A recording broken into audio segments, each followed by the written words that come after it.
श्री साईं बाबा व्रत कथा। सद्गुरु श्री साईं की चरण वंदना। हे साईं, मैं आपकी चरण वंदना कर आपकी शरण की याचना करती हूँ, क्योंकि आप ही इस भवसागर में मेरी नैया के खेवैया हैं। यदि ऐसी ही धारणा लेकर हम उनका पूजन करें तो यह निश्चित है कि हमारी समस्त इच्छाएं शीघ्र पूर्ण होंगी और हमें अपने परम लक्ष्य की प्राप्ति होगी। आज निंदित विचारों के तट पर माया मोह के तूफान से धैर्य रूपी वृक्ष की जड़ें उखड़ गई हैं।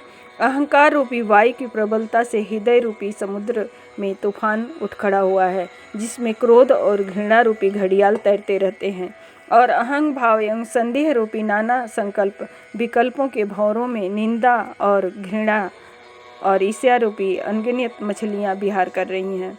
यद्यपि यह समुद्र इतना भयानक है, फिर भी सद्गुरु साईं महाराज उसमें अगस्त्य रूप हैं। इसलिए भक्तों को किंचित मात्र भी भयभीत होने की आवश्यकता नहीं है।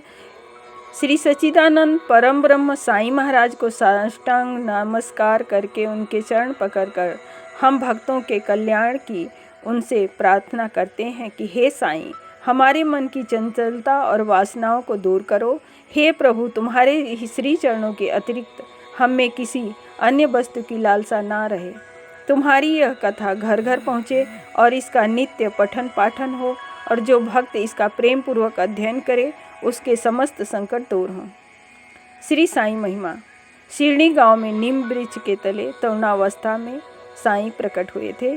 किसी शासन, गद्दी, पीठ, आश्रम आदि की स्थापना करने में जिसने कभी रुचि नहीं दिखाई और न ही अपने उत्तराधिकारी नियुक्त करने चाहे, ऐसे अनोखे संत का नाम शिरडी के साईं बाबा। साईं बाबा के जन्म और माता पिता के बारे में निश्चित जानकारी नहीं है।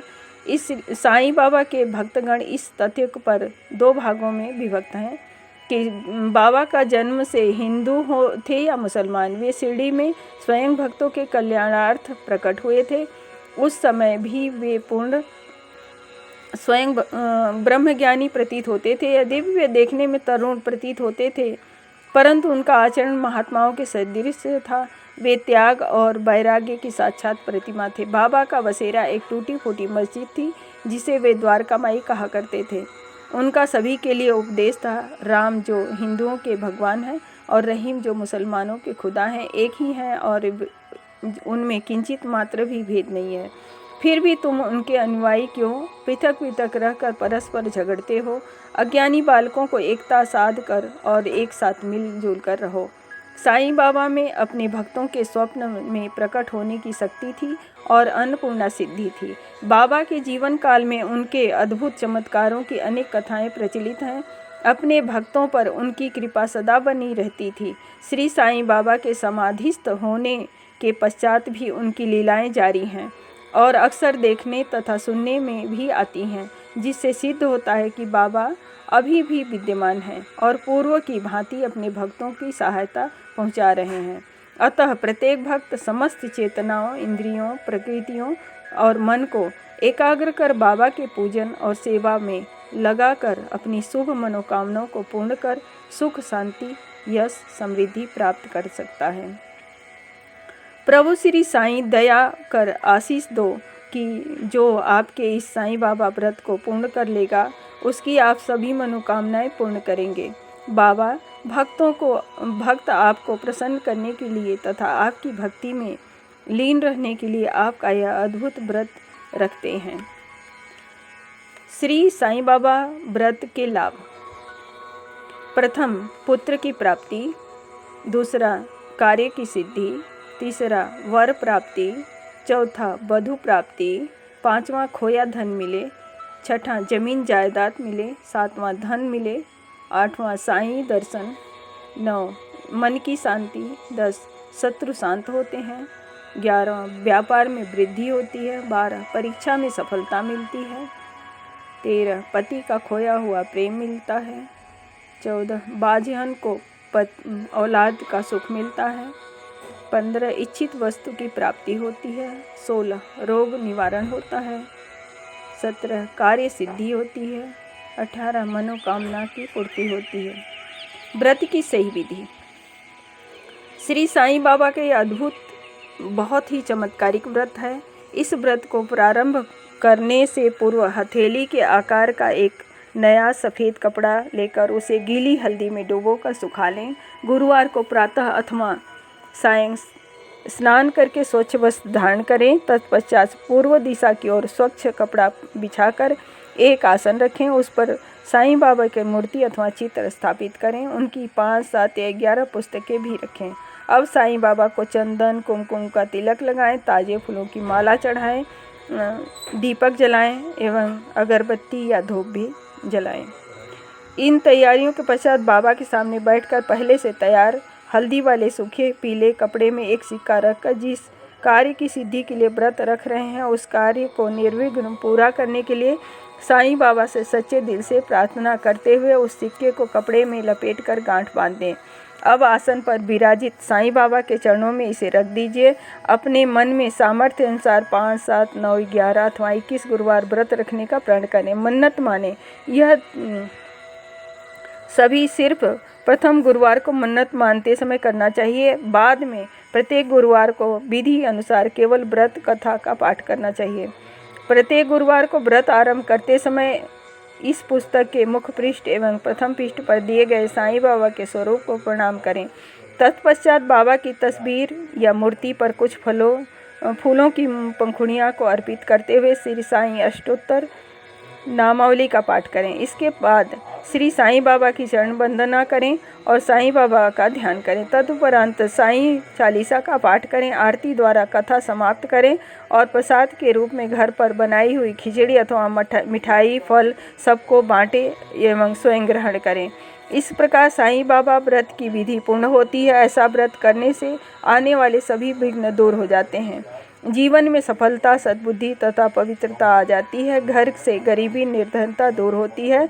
क्लेश, दुख, दोष आदि दूर हो जाते हैं तथा शांति, आनंद, उल्लास का आगमन होता है। यदि ऐसा व्रत संपूर्ण श्रद्धा एवं विश्वास तथा विधि पूर्वक पूजन के सहित किया जाए तो आर्थिक, सामाजिक, मानसिक अड़चनें, बाधाएं दूर होती हैं। इस व्रत का शुभ अवसर किसी न किसी रूप में हम कम समय में अनुभव होने लगता है। मन में अपार शांति का अनुभव होता है। आपके द्वारा पुस्तक प्राप्त करने वाला स्नेहीजन यदि आपकी प्रेरणा से व्रत को रखेगा तो उतनी ही मात्रा में आपकी भाग्य वृद्धि, पुण्य वृद्धि तथा सुख समृद्धि में अवश्य ही वृद्धि होगी। माने गए गुरुवार पूरे होने के पश्चात विधि पूर्वक एवं इस पुस्तक में आगे लिखी गई रीति द्वारा उद्यापन करना चाहिए। व्रत करने के सरल नियम। साईं भक्तों को प्रेम पूर्वक तथा श्रद्धा से साईं बाबा का व्रत रखना चाहिए। स्मरण रखना चाहिए कि मन में बैर रखकर कभी भी साईं के घर से कुछ भी प्राप्ति नहीं होती। दूसरा है, यह सरल व्रत सभी स्त्री पुरुष यहाँ तक कि बच्चे भी रख सकते हैं। तीसरा, व्रत को शुरू करते समय 5, 7, 9, 11 अथवा 21 गुरुवार की मन्नत रखनी चाहिए। चौथा, स्मरण रखें कि व्रत के दौरान भूखे ना रहें। फलाहार करके यह व्रत किया जा सकता है। भोजन मीठा, नमकीन कैसा भी हो सकता है। प्याज आदि के इस्तेमाल पर रोक नहीं है। पांचवा, यह व्रत सरल होने के साथ ही बहुत चमत्कारिक है। माने गए प्रत्येक गुरुवार का विधि पूर्वक व्रत रखने से इच्छित फल की प्राप्ति होती है। छठा, यह व्रत किसी भी गुरुवार को बाबा की प्रतिमा या चित्र के समक्ष धूप अगरबत्ती कर शुरू किया जा सकता है। जिस कार्य की सिद्धि के लिए व्रत कर रहे हो उसके लिए बाबा से मन ही मन पवित्र हृदय से प्रार्थना करें। सातवां, साईं बाबा का यह व्रत कभी भी सूतक, सोमवार, श्राद्ध इत्यादि में भी रखा जा सकता है। आठवां, यह व्रत के दौरान किसी गुरुवार को आप यात्रा पर या बाहर निवास शहर या गांव गए हों तो उस गुरुवार को छोड़कर उसके बाद के गुरुवार को व्रत रखें। नौवां, यदि किसी कारणवश किसी गुरुवार को व्रत ना कर पाएँ तो उस गुरुवार की गिनती में न लेते हुए, मन में किसी प्रकार की शंका ना रखते हुए अगले गुरुवार को व्रत जारी रखें एवं माने हुए गुरुवार पूरे कर व्रत का उद्यापन करें। 10वां, एक बार मन्नत अनुसार व्रत पूर्ण करने के पश्चात फिर मन्नत कर सकते हैं और फिर व्रत कर सकते हैं। व्रत का उद्यापन। मन्नत के गुरुवार पूर्ण होने पर व्रत का उद्यापन करना चाहिए। इस दिन कुछ गरीबों को भोजन कराना चाहिए। पशु पक्षियों को भोजन डालना चाहिए। व्रत करने वाले को सुख, शांति व लाभ प्राप्त हो उसमें और वृद्धि करने की तथा इच्छित मनोकामना पूर्ण करने हेतु व्रतधारी को चाहिए कि वह अपने स्नेहीजनों को भी इस व्रत का महात्म्य समझाए। इसके लिए हिंदी सेवा सदन ट्रांसफार्मर के सामने हालनगंज मथुरा से प्रकाशित श्री साईं बाबा व्रत कथा की अधिक से अधिक पुस्तकें बांटें। तीसरा, जो पुस्तकें बांटनी है उसके आवरण पर श्री साईं बाबा के चित्र पर तिलक लगाकर श्रद्धापूर्वक अपने स्वजनों को देवें। चौथा, उपरोक्त विधि से व्रत रखने एवं उद्यापन करने से आपकी शुभ मनोकामनाएं अवश्य पूर्ण होंगी, यह निश्चित जानें। श्री साईं व्रत कथा। श्री साईं बाबा की कृपा। एक समय की बात है, श्रीमती कमला देवी व उनके पति रामेश्वर इंदौर में प्रेम पूर्वक रहते थे। अचानक समय बदला और रामेश्वर को व्यवसाय में घाटा हुआ। उसकी सभी अच्छी भली चलती दुकान बंद हो गई, जिसकी वजह से वह घर बैठ गए। खाली बैठे बैठे उनका व्यवहार चिड़चिड़ा हो गया। वह अक्सर कमला देवी को झिड़क दिया करते थे। पड़ोसी भी उनके स्वभाव में आए परिवर्तन से खिन्न रहने लगे। कमला देवी बहुत धार्मिक प्रवृत्ति की महिला थीं। वह जानती थी कि ईश्वर इस दुख के निवारण का कोई न कोई राह अवश्य निकालेंगे।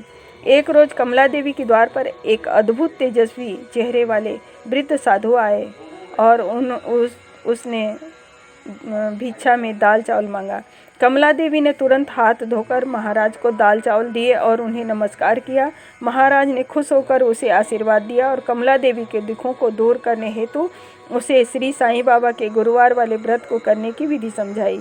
उन्होंने बताया कि सामर्थ्य के अनुसार मन्नत मांगकर 5, 7, 11 अथवा 21 गुरुवार तक साईं बाबा का व्रत करने, विधि से उद्यापन करने, गरीबों को भोजन कराने से उनकी मनोकामना पूर्ण होगी।